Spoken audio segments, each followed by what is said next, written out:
Salam jumpa pemirsa, apa kabar Anda? Senang sekali saya David Plaikol bisa kembali menemani Anda di program Inspirasi. Dan pemirsa, di kesempatan kali ini kita akan bersama dengan sosok yang akan memberikan inspirasi.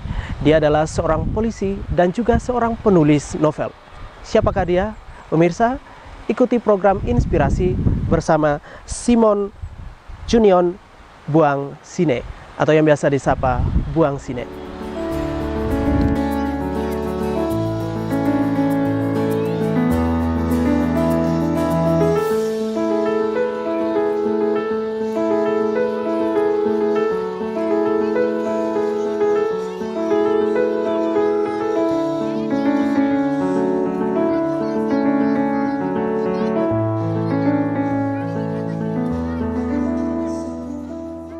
Pemirsa, saat sekarang ini saya sudah bersama dengan salah satu inspirator kita yang mungkin juga tidak asing lagi dengan Anda pemirsa. Beliau adalah Buang Sine. Ya. Ini biasa disapa Buang Sine ya. Ya, Nah, kalau ya. nama panjangnya ini, kalau nama di akte ini Simon Junion Buang Buang Sine. Sine. Ya. Ya, jadi biasa disapa Buang Sine. Apa Ya. kabar? Baik-baik, Pak. Oke, baik Ya. selalu. Nah, ini sangat menarik sekali. Mungkin banyak juga yang sudah tahu sosok yang satu ini, pemirsa, sekali lagi bahwa ini sangat menarik sekali. Sang inspirasi yang ada bersama dengan saya kali ini, Pak Buang Sine.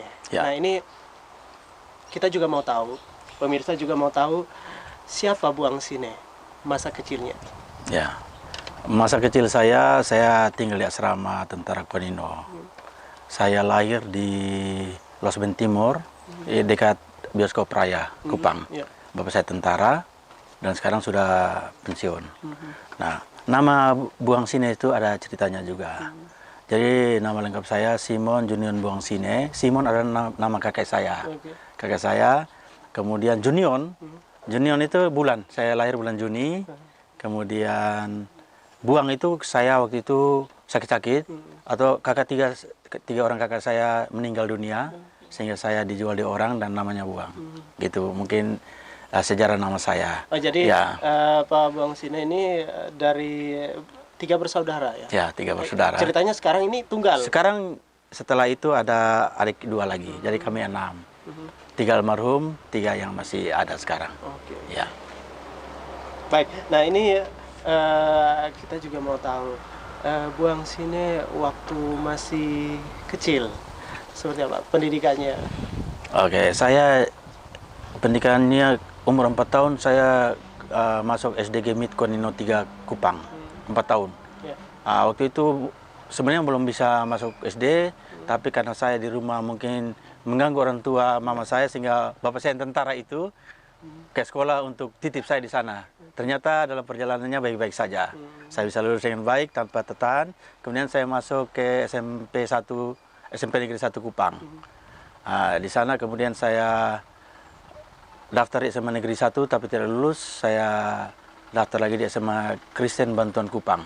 Yang waktu itu kepala sekolahnya Pak Nikanor Benu almarhum. Di situ saya menamatkan sekolah. Mungkin itulah. Ya. Nah, Berjalan ini sempat tadi bahwa kayaknya ini orang tua kurang percaya dari waktu masih sekolah. Bandel tidak waktu masih kecil? Kalau sebagaimana anak-anak mungkin ya nakal-nakal, ya saya sering nakal seperti begini, pulang sekolah tidak pulang tapi masih cari asam, asam sehingga orang tua tunggu-tunggu tidak pulang. Nah, ketika pulang orang tua kan militer toh, seorang angkatan darat itu pasti pukul kami dengan koperim. Ya, ya, pukul itu bukan untuk apa? Setelah sekarang saya tahu bahwa itu mendidik kami untuk jangan melakukan ini dan harus melakukan ini. Oke, jadi Ya. ini sebuah hukuman dalam tanda kutip Ya, hukuman yang positif. Ya. Oke, baik, Pak Buang Sine. Nah, ini dalam perjalanan semasa pendidikan, tentunya masa kecil di Konino ya. Ya. Oke, nah ini permainan kesukaan. Apa sih permainan kesukaan dari seorang Buang Sine? Oh ya, permainan kesukaan itu seperti kebanyakan anak-anak itu main kayu doi, main kelereng, main tradisional ya. ya, main tembak-tembakan itu, yang cari-cari sembunyi-sembunyian kemudian baku cari itu. Itu permainan saya. Kemudian mandi di kali, itu. Sebenarnya kebanyakan anak kecil waktu itu. Dan waktu itu suasana desa masih terasa. Tahun-tahun 70-an tuh Pak. Jadi di belakang asrama tentara Kuning itu ada kali satu yang sering kami habiskan di sana. Ya. Baik. Nah ini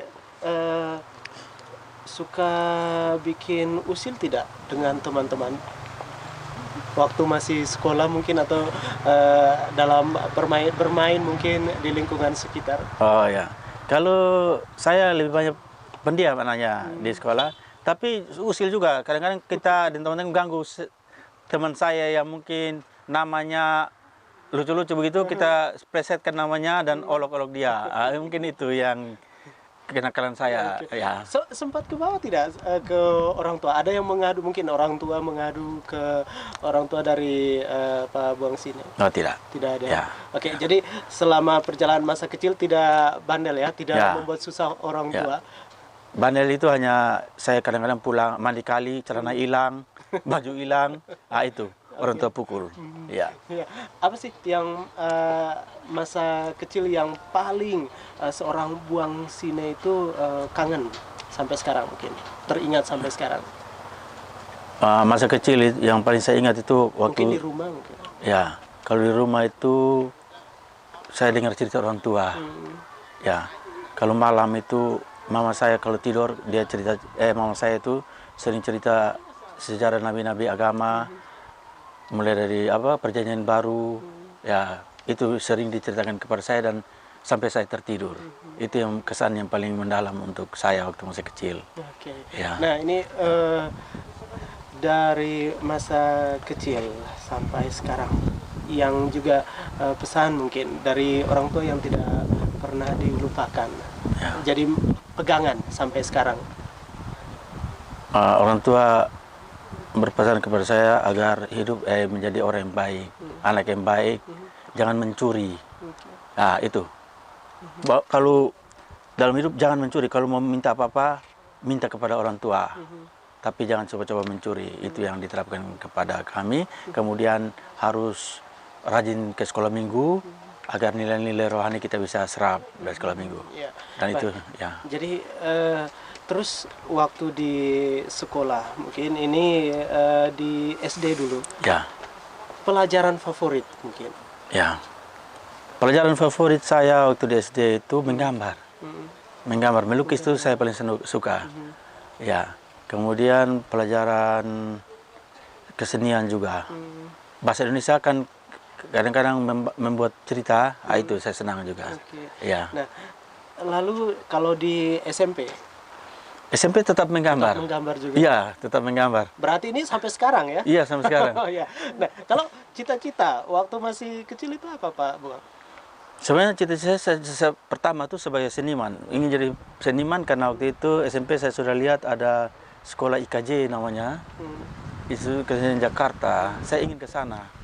Tapi dalam perjalanannya mungkin tidak jodoh ya dengan itu, akhirnya saya jadi seorang polisi itu. Ya. Nah ini mungkin juga bukan jodoh, tapi awal menjadi seorang cita-cita menjadi seorang pelukis.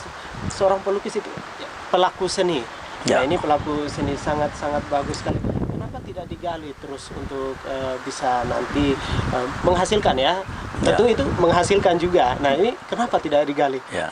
Jadi gini Pak, seni itu saya ceritakan bahwa dia mengikuti saya terus, walaupun dia tidak diwujudkan dalam satu profesi yang formal gitu ya.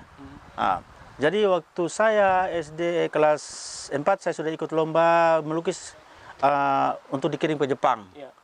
Tapi saya tidak juara waktu itu.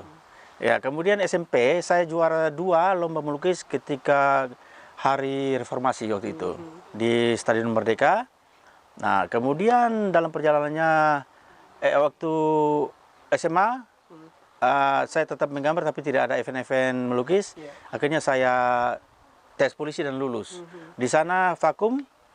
Untuk dunia lukisan saya fokus ke dunia kepolisian. Nah, ketika ada satu lomba tentang AIDS, HIV AIDS, bikin poster, saya juara 1 Kota Kupang. Itu melukis ya? Ya, melukis poster. Itu pesertanya semua pelukis NTT. Tapi saya juara 1 Bapak. Sehingga saya pikir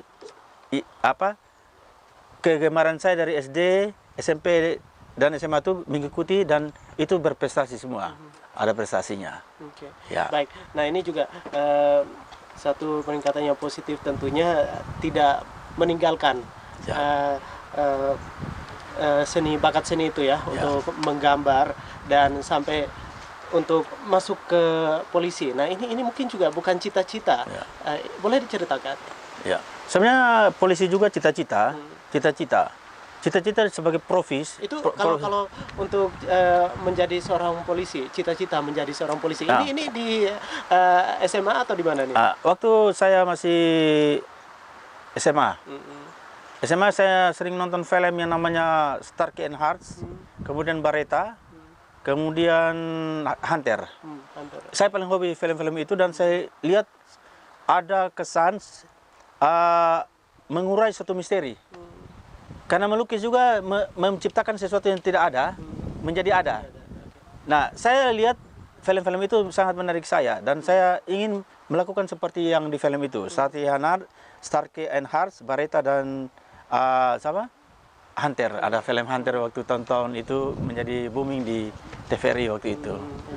Ya, jadi dari melihat tayangan-tayangan televisi film tersebut, dan juga ini mulai bakat itu muncul atau cita-cita itu muncul di saat duduk di SMA. Ya, Oke.